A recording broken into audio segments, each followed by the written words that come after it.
I've got some cool information for today. Something that was asked that somebody had sent in. They had asked about fuels and fuel systems. I've got some experience with different fuels, with some testing and such. I used to run an engine dyno where we got to try all kinds of different things, whether it was fuels to oils and everything in between. So I have some knowledge on this stuff that we can explain and drop some knowledge on some people here. The fuels that we use and that I'll talk about most today is going to be VP fuel. There are some other fuels out there, Sunoco and Renegade in the racing world are both big fuels out there, but the kind of the industry standard right now is VP fuels. So let's there we go. We've been live for about 2 minutes, so we can start talking about that. So we let's go over fuels and how they're rated and things like that on there, and then we'll get into fuel systems. Like where you're putting regulators and why, and certain things like that. Different fuel pumps. There's mechanical fuel pumps. There's electric fuel pumps. Everything like that. So a lot of different ideas on that. I've been the one to make the mistakes before.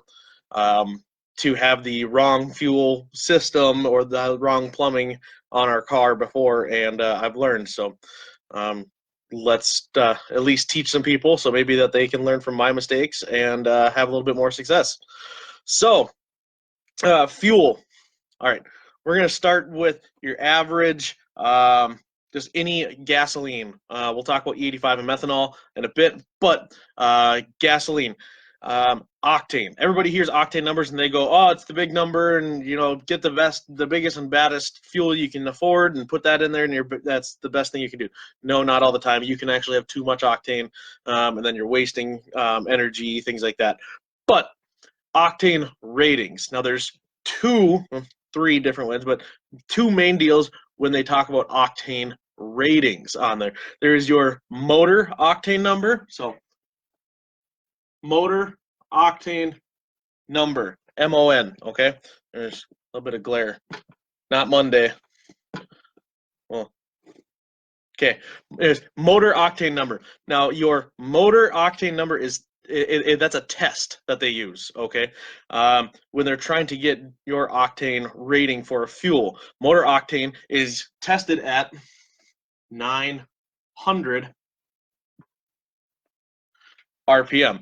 It's tested at 900 RPM on an engine using variable timing. Okay, so they'll bring the timing up, they'll bring timing down. What they're trying to do is load the engine so they can see what the detonation resistance is on there, and that's where you're getting your octane from. Okay, so excuse me.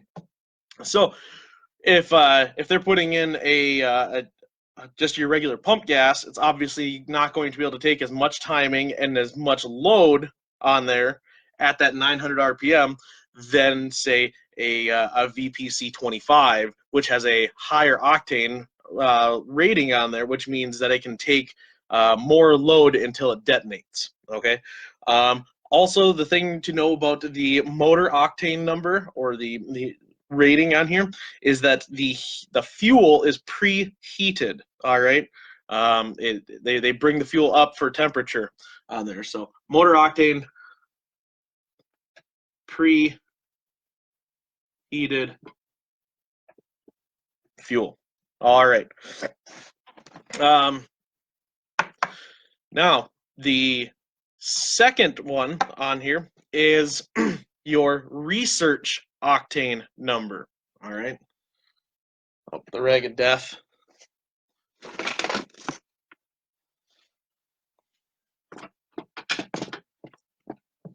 Okay. Research octane number. Okay. We had Monday and now we have Ron. Okay. Ron's back. Okay. So your research octane number is it's another test done to get your octane rating, but the test is done differently. The research octane number is done at 600 RPM.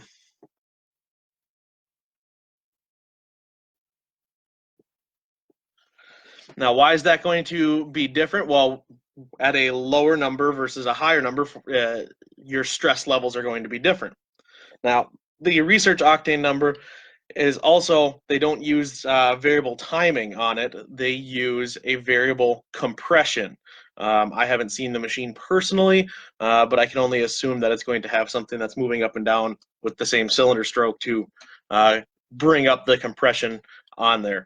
And now that's what they're using for the research octane number to get their stress level on there. How much load can it take before it goes into a detonation on there? Like I said, this is with compression. Sorry.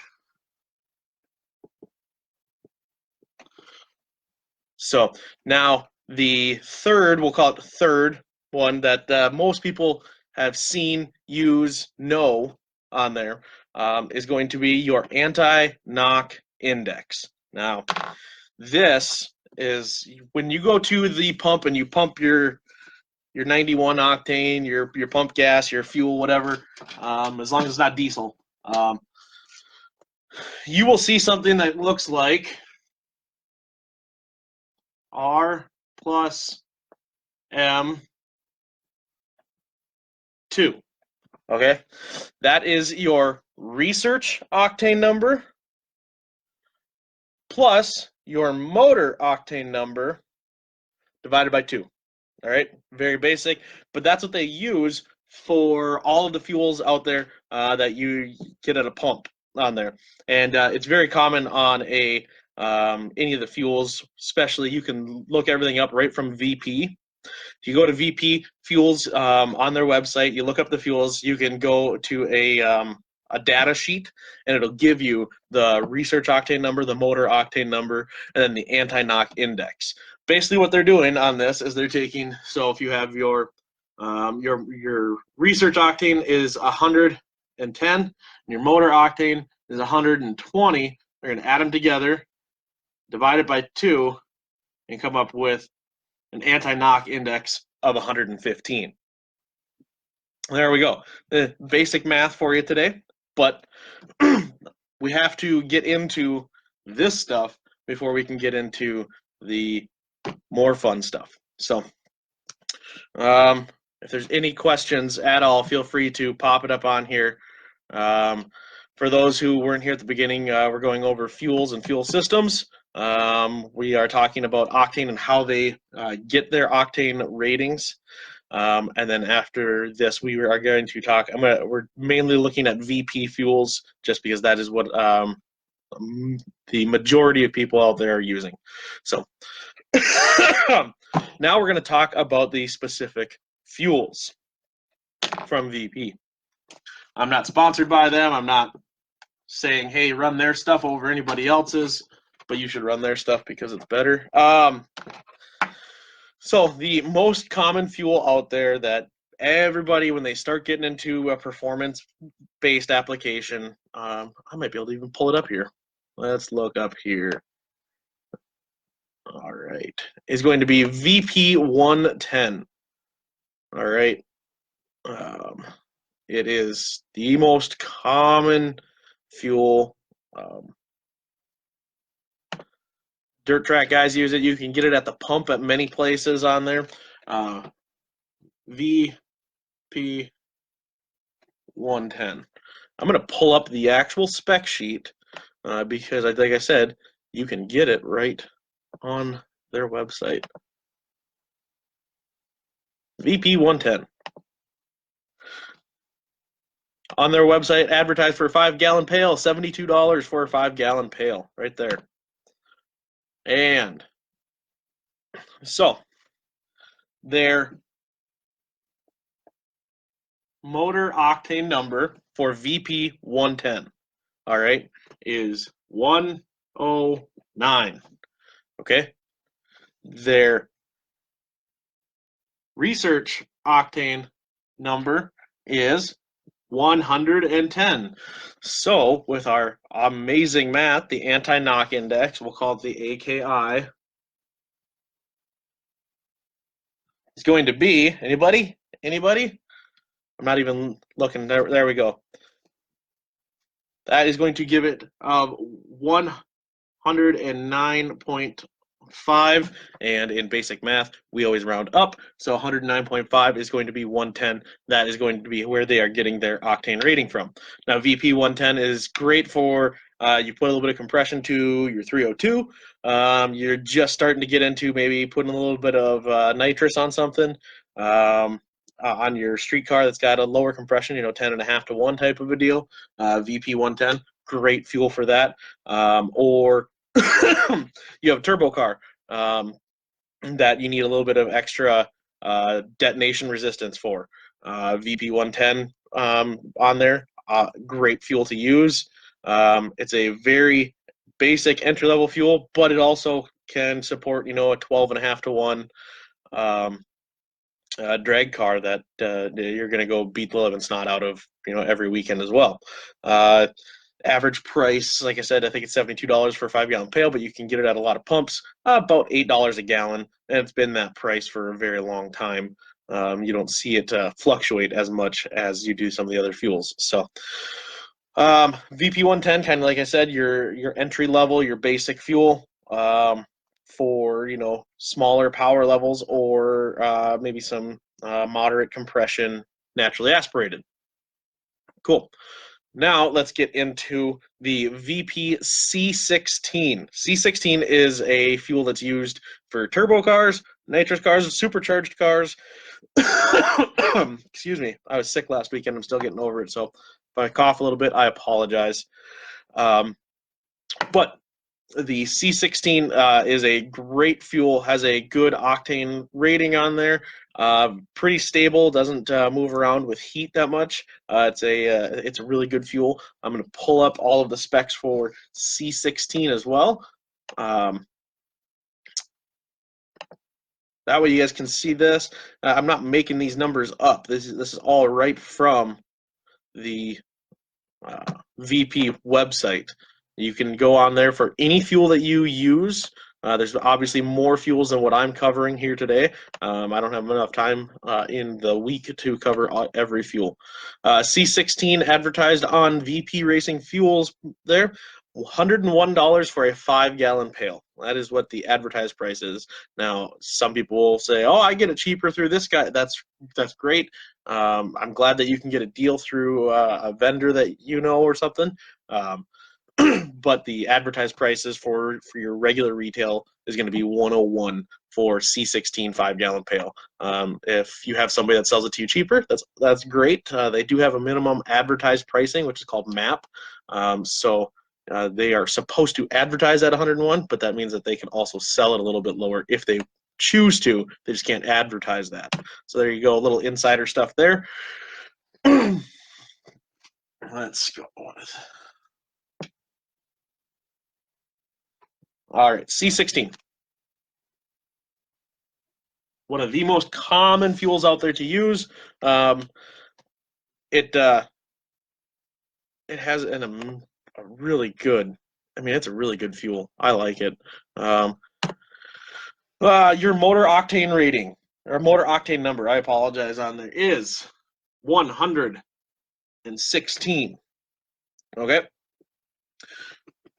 Research number on there is 120. So that means we're going to have a anti-knock index that's actually higher than what it's rated for the octane rating on there. This is common, all right?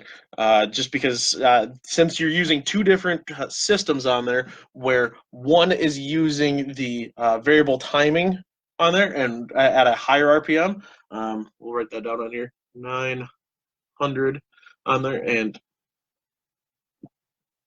timing. You guys probably can't see that, but I have it on there. And then this one is 600 RPM and compression. So when you have those two different ways of how they're coming up with a octane number or an octane rating on there, you're going to have sometimes one's going to be higher than and the other way around, depending on the fuel. Just like some fuels can take more timing, or some have some are better for a certain type of racing or a certain type of engine. Some fuels are going to like the timing based better than the compression, and vice versa. But an anti-knock index on here of 118. Now that's, like I said, that's C16. C16 is used turbo cars. A lot of times you'll see C16 on a turbo car used in a where they have a air to water intercooler.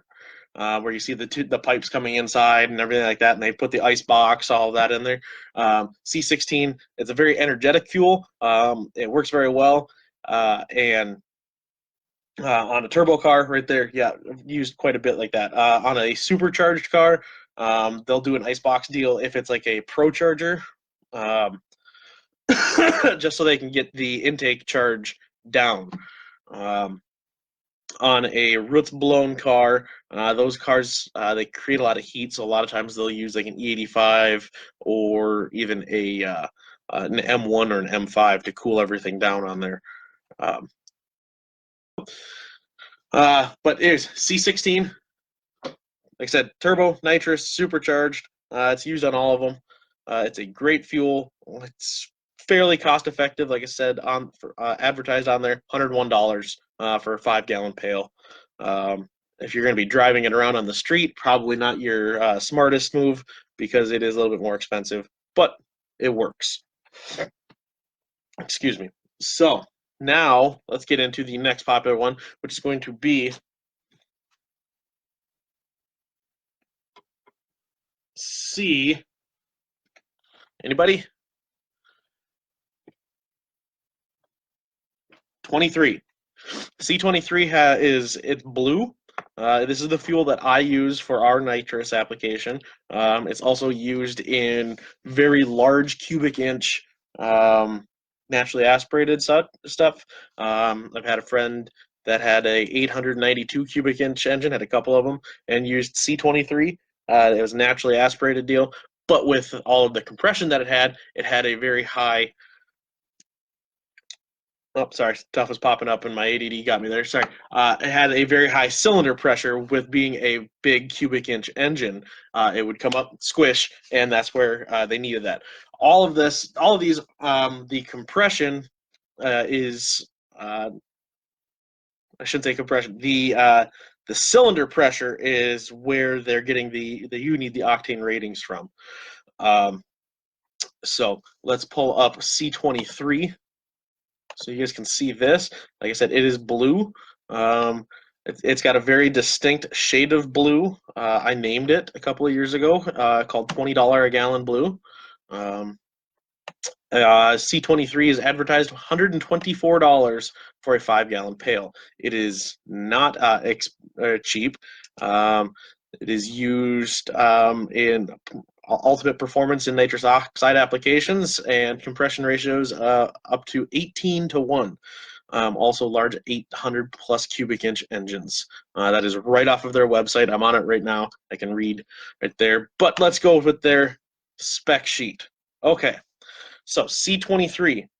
Everybody goes, oh, it's got 123 octane then, right? C23? No, that's not how it works. They have their own way of coming up with their numbers at VP. If I knew what those were and they would let me do it, I would not be sitting at this amazing desk right here. So anyways, so the motor octane number there is 117. A lot lower than people thought it was. All right. It just has the ability to handle a lot of compression on there. The research octane number is 120, and that gives us an anti-knock index of 118.5.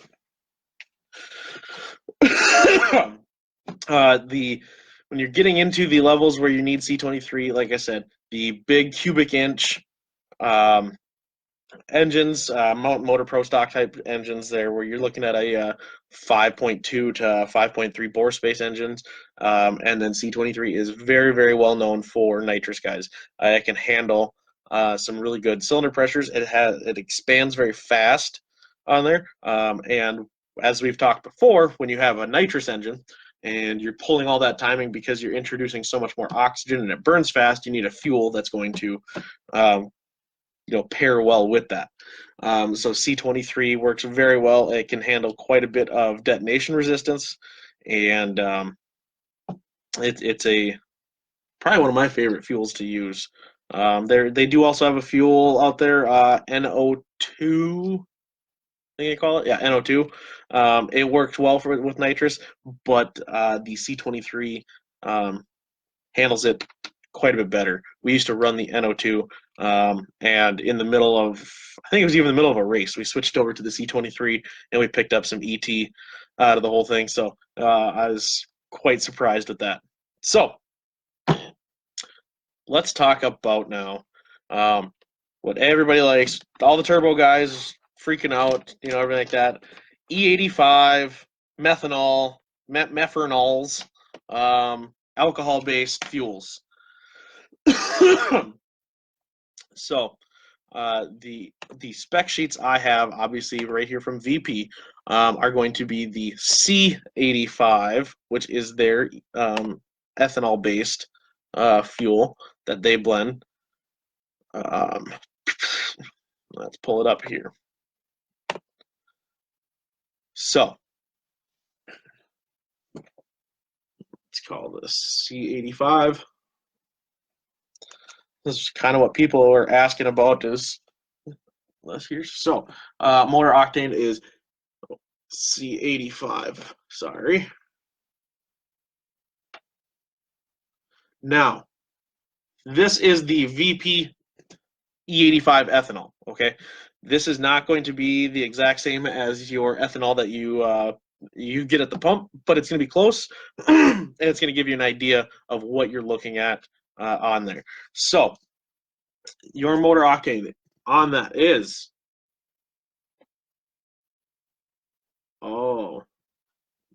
it's not as high as everybody thought. Yeah. The octane rating ratings for ethanol are different because it does react different to the tests. Okay, where a lot of the power gains from the ethanol-based fuels is coming from is cooling the charge. Now it has a research octane of 106 on there, which gives us a anti-knock index 96.3.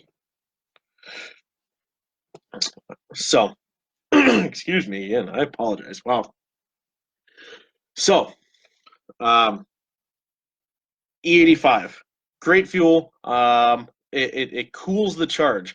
The alcohol. I'm sorry. Let's see. I just click my Q16 with nitrous. Michael Leaf. Yes, you can use Q16 with nitrous. Q16 is a oxygenated fuel, so you're trying to add oxygen there, and it can make the tunes a little bit different. But I will go over Q16 and nitrous in a sec. C85 is junk. Hey, John, if you get me all of this stuff for all of the different pump E85s that you can get around the nation there, cool. I'll gladly put that up. But right now, C85 has all of this information right here, and I can put it right up there because it's the same C85 whether you get it from the West Coast to the East Coast. Where the E85 you may get in South Carolina could be different than the E85 you get in Las Vegas. So I'd have to go off of what is going to be a standard on here, and that's what we're doing. So, but thanks for chiming in there, John.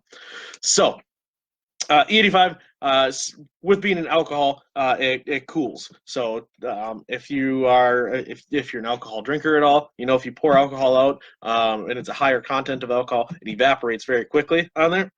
Or if you have it on your hand and it evaporates, it cools to the touch. All right. Um, the same thing happens for your fuel going into the engine.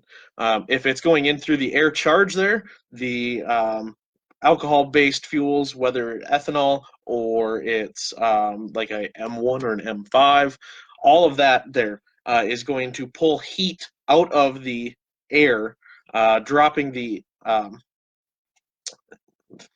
ignite fuels much better. Cool, John. Awesome. Like I said, we're going to be using this one.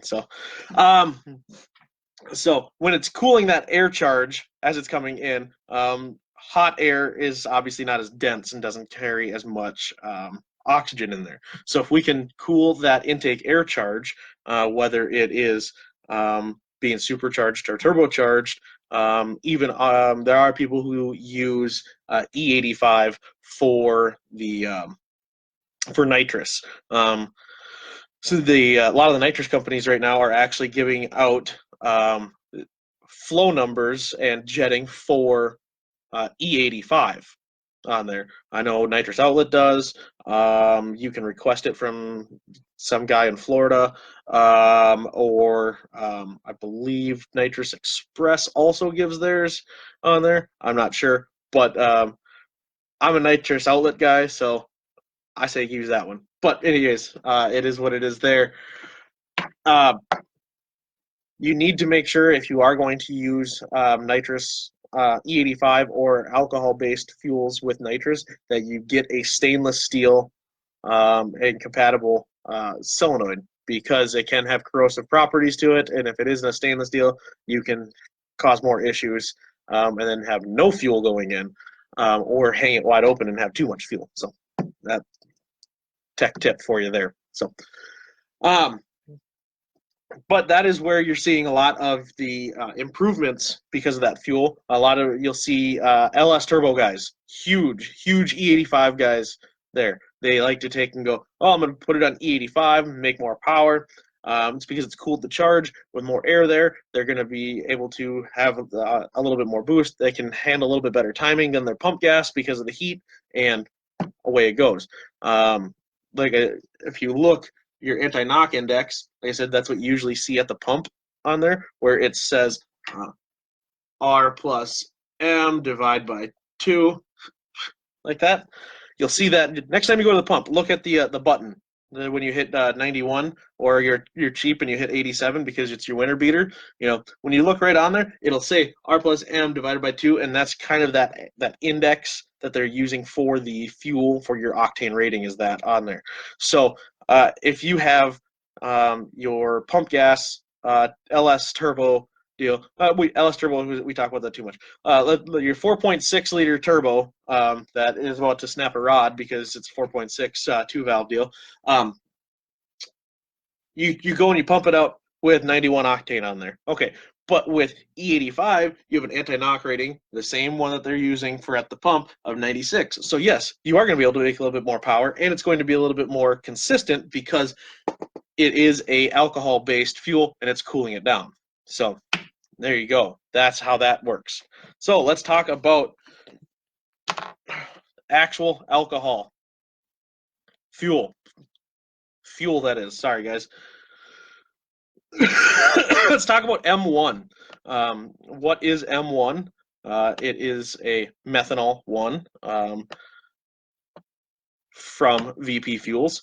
It's very common to be run. Actually, I think I want to say it's the spec fuel for NHRA Pro Mod. I've been wrong before, but I'm pretty sure it has that because it has to have a 99.9% purity for Pro Mod.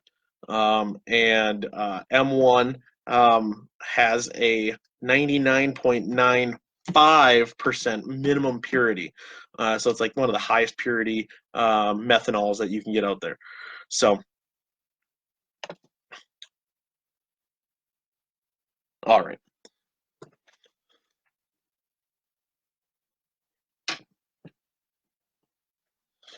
like I said, we're going to just talk about these fuels, and then we're going to go into fuel systems and some plumbing and such here in just a sec. So, M1. Everything's kind of getting a little. There we go. So, for M1, motor octane number on there, 120. All right, now remember, that's 900 RPM, and detonation resistance is figured out using timing on there, okay? Now, your research octane number, okay? 102. It's quite a bit difference because they're using 600 RPM and compression, all right, on there to get that there. So your anti-knock index or your what we'll call streetcar deal here is going to be at 111. Okay. Now that, like I said, that is going to be your methanol M1. That's your, we'll call it your entry level when you're getting into methanol. The most common out there, people buy like 55-gallon drums because you use so much more methanol, but it cools the charge, it cools everything in there. A 5-gallon barrel or pail of that is advertised at $39. So it's a good deal for M1. Methanol is not as tough to produce, so the cost of methanol is going to be down as well. Methanol is it's not a natural deal. You can't go just dig in the ground and pump out methanol. It is a man-made product, but it works very well. And since that is man-made, they can make it very inexpensive. So there you go. Now, last one we're going to cover is M5. A lot of people hear about M5. They see cool flames, things like that.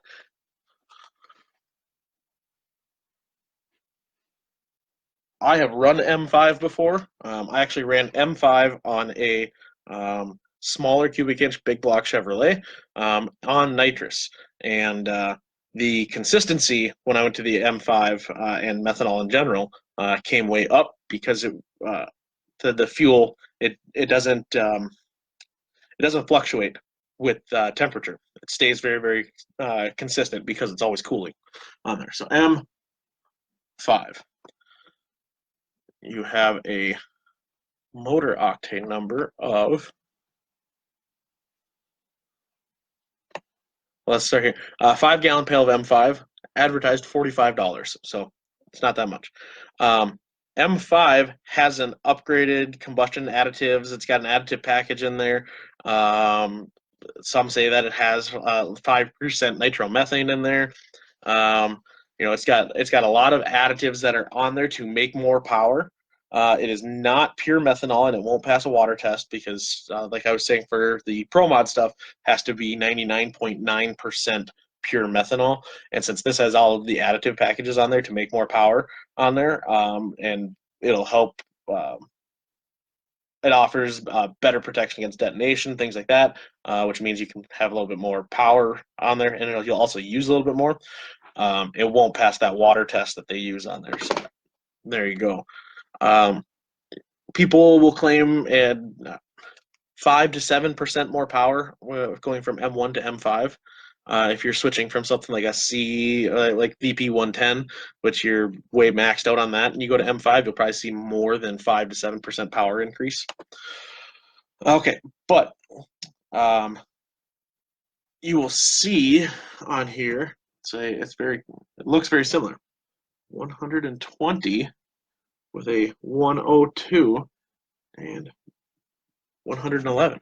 Okay, now the additive package is where it is getting the power gain from. It also you're able to burn more. You make power from the fuel. The fuel is where you're getting the power from, as well as the compression and everything like that. It's not the air. You add air so you can add fuel on there. And since you're able to add more fuel on there, it is going to burn and make a bigger pressure to make your power. M5 is very fun, very cool, but if you have never used it and don't know much about it, make sure that you put it on a dyno beforehand, or you have somebody there that's helping you tune that has used it before, because you can get yourself into a world of hurt very fast with M5, but you can also make a whole hell of a lot of power with M5. So it's a cool fuel there. If you have any other questions on fuels and any of the Octane stuff, feel free to send a message, or you can go right onto VP's website after you're done watching here, of course. Go on there. If you go to shop, and then you can go down to automotive and go to your drag race or whatever fuels you're looking at on there. Click on the fuel that you're interested in, and they have a spec sheet you can pull up, and it'll tell you all of that on there. So that's exactly where I was getting it from for all of this. So there you are. That's that. Now let's talk about fuel systems and fuel system plumbing. Okay. This is where a lot of people, if you're building a new car, you may be interested in this.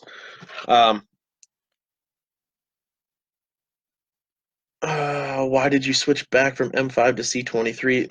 Okay, so Brian Gadecki, we were actually, I had an engine, it was an older engine. It was a 452 cubic inch big block Chev. It was a really big stroke and really small, really big bore, really small stroke on there. Had a set of hand ported heads. They're factor heads from Sam Giannino. He was a big head porter back in the 70s, and really cool engine that was built.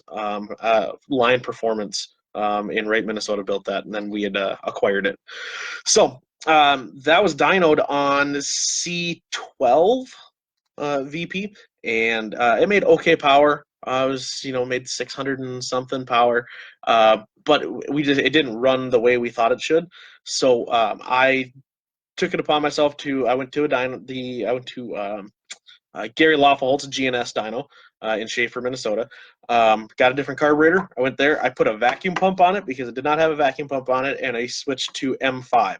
And it made 640 horse on C12, and we made 735 horse going to M5 and a vacuum pump on there.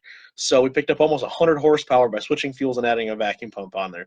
And then we then added a healthy shot of nitrous, about 250 or 300, something like that on there. On top of that, and then we ran that for about a year, but at about 1,000 horse. And it was fun. It worked really well. We did that just so we could get the extra power out of it, because we kind of knew that the M5 would make more power. And then we wanted to see what it would do with the nitrous on M5. So yeah, it was a cool deal. But we went to C23 when we built our current kind of deal there. When we did the 632 cubic inch engine, we went back to, we were actually running it on C14 Plus. For doing some bracket style racing, and then we would go to the VP NO2 when we were spraying it, and then we just realized we were spraying it all the time, so we got rid of the C14 Plus, and then we switched to the C23 in the middle of a race because we had some, and I said, the plugs are not looking right. There's something wrong here, so we switched over to C23, and we've been with that ever since. We haven't had any issues on the fuel there, so we didn't switch back from M5 to C23. We switched to M5, and then we switched our program up and then went to the C23. So in the middle of a race. So, but good question. Thank you.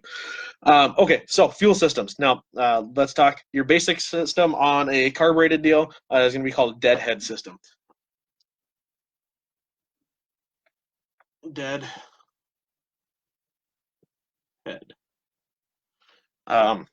No, deadhead is not like the Grateful Dead on there, where you can be a deadhead and you follow around in your van and everything like that. If you want to be a deadhead there, that's cool. So you're going to have a carburetor. It's old school deal, but I like carburetors. So we're going to have that there, a little fuel bowl.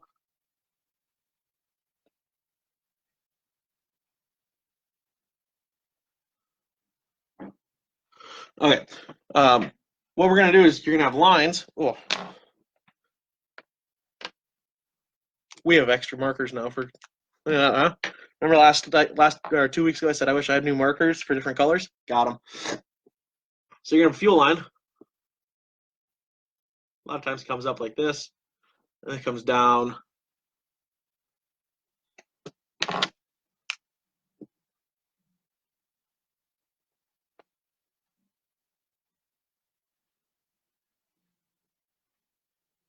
To your fuel pump.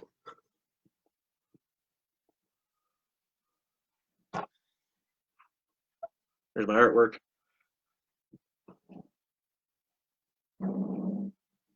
There's your fuel tank in the back. Okay, so deadhead means it's going to come from the tank to the pump right up to the carburetor. You could have a, we'll use red. Man, I got all these colors. There's so many options. It's great. It could go to a regulator.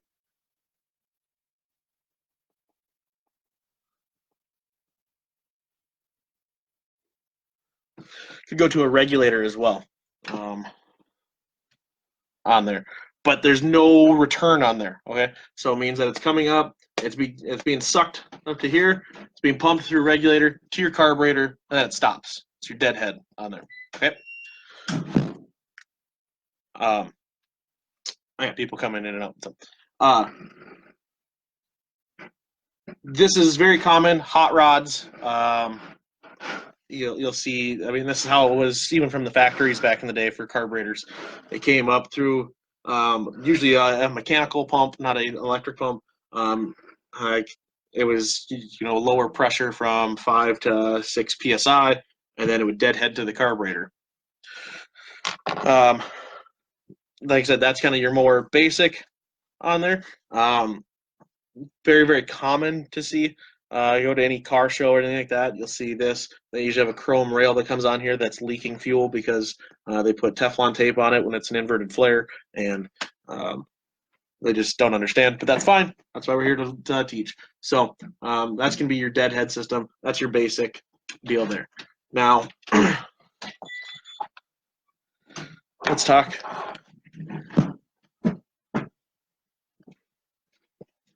For an EFI setup, this is where you'll see things kind of happening a little differently. You have a pump coming up, and the biggest part of EFI making them run correctly, if you're plumbing a whole new deal, is where you're putting your regulator. A lot of people, like on a deadhead system, that regulator is regulating the fuel from the regulator going to the carburetor. Now, for EFI, we want to regulate the pressure coming from the pump, all right, goes to the engine,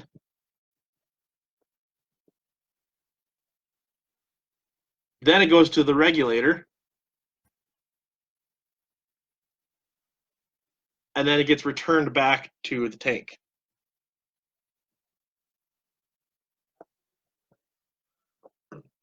Okay, this is a return style fuel system. Okay, what you're doing is you're basically running the pump at maximum capacity. When it turns a key on, everything like that, it's going. It's pumping all the fuel that it can from here to the engine where it has the injectors. It goes through the fuel rails, everything like that. Then the regulator, it's regulating all of this pressure here, and then it's dumping back what it doesn't need. All right. 9 times out of 10, this pressure right here after the regulator is going to be much lower pressure than it is here. Okay, so it's dumping everything back, goes back to the tank, gets picked up again, back to the pump right there. Now, why is this good? When the engine goes up in RPM, okay, it's going to need more fuel delivered to the cylinders. I just heard our front door go off. It needs more fuel delivered to the cylinders on there.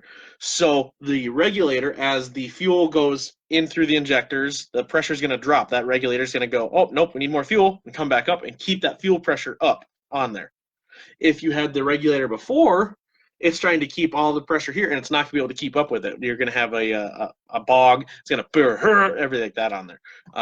That is a very common issue. Where we see guys that are going from a carbureted deal to EFI, and they make that mistake by putting the regulator here versus here and dumping it back. There's always exceptions to the rules. There's the what are those? factory EFI deals from GM, where they have a built-in regulator here with the fuel filter, and it dumps it back, and it keeps there. It keeps everything there, and then it gets deadheaded up at the top there. They run a little bit different system on there. Like I said, there's always an exceptions to the rules, but this is the most common one. So there you go. This is used right here. Turbo cars for drag racing or road racing, anything like that. Very common because as the as you start to increase RPM on a turbo car, boost is going to go up. It needs a lot more fuel on there, and a lot of times they'll have a boost reference regulator as well. So it'll go on there. When it sees pressure come up, it'll add a couple of PSI as well, pushing on the injectors to add more fuel. That's kind of an older way to do it, but they do it, and it works well. So this whole deal, very common. We actually have adopted something very similar to this for a nitrous deal. Now I'll show you that, and I can then talk. We're already at about 45 minutes, and I can talk about fuel pumps real quick, and then I got to get out of here. So,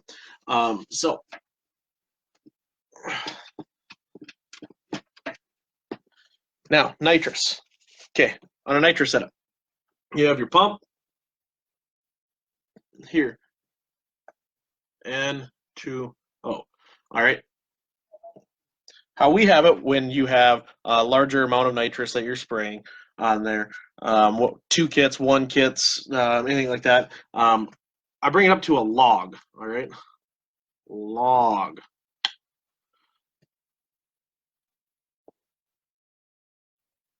All right, and on here is different regulators. Okay, so I'll have a regulator right here. Then I'll have a regulator here.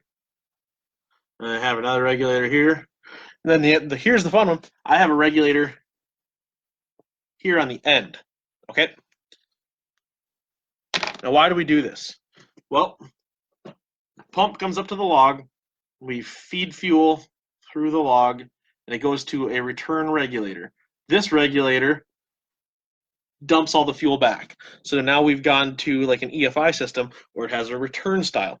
One of these or 2 of these, we'll say 2 of them, go to the carb or carburetors. Then you'll have this one going to your nitrous. Now, here's where you're going to see the improvement on there. Now, people have used different bleeds and such on there, where they put bleeds on there to bring fuel back and such. But when you let go of the button or you hit the button to start your nitrous, when your nitrous activates, we'll say, this nitrous regulator here is now acting like a fuel injector. All right. RPM is going to be coming up, so it's going to want more fuel. It's going to open up the orifices, trying to shoot fuel in through your nozzles on there. So if you try to deadhead that with nothing there, your regulator being back here, it's not going to be able to keep up. You're having a really big lean spike. But if it's constantly moving through here like that, it's going to have a constant pressure in the log going to here and keep, when you let off your button or you activate everything, right down the track, and it gets rid of those lean spikes. There's still going to be some lean spikes that can happen from other things, but that's a tuning issue. But that is going to be your biggest one there. So this went really fast. I'm already out of time. I have to get back to moving snow. We just got a bunch of snow up here in Minnesota. I've actually been plowing all morning, and then I came in to do this. If you have any questions on any of this, or you want me to go into a little bit more detail on certain things, just shoot me a message or comment on here. I can definitely set up another one. Sorry I'm feeling a little rushed today, but like I said, I have to get out and move snow, and moving snow is, I just hate snow. I don't like it at all. I hate the winter, so it is what it is. I live in Minnesota, but hopefully you guys were able to learn some stuff. If you have any questions, like I said, feel free, send me a message. I'm always free to answer any questions, or you say, hey, I liked this. Could you go into more detail? Maybe I'll do an entire episode on it. But this one is a little bit more nerdy on this episode with all the different math and fuel stuff on here. So, but thank you very much for tuning in, and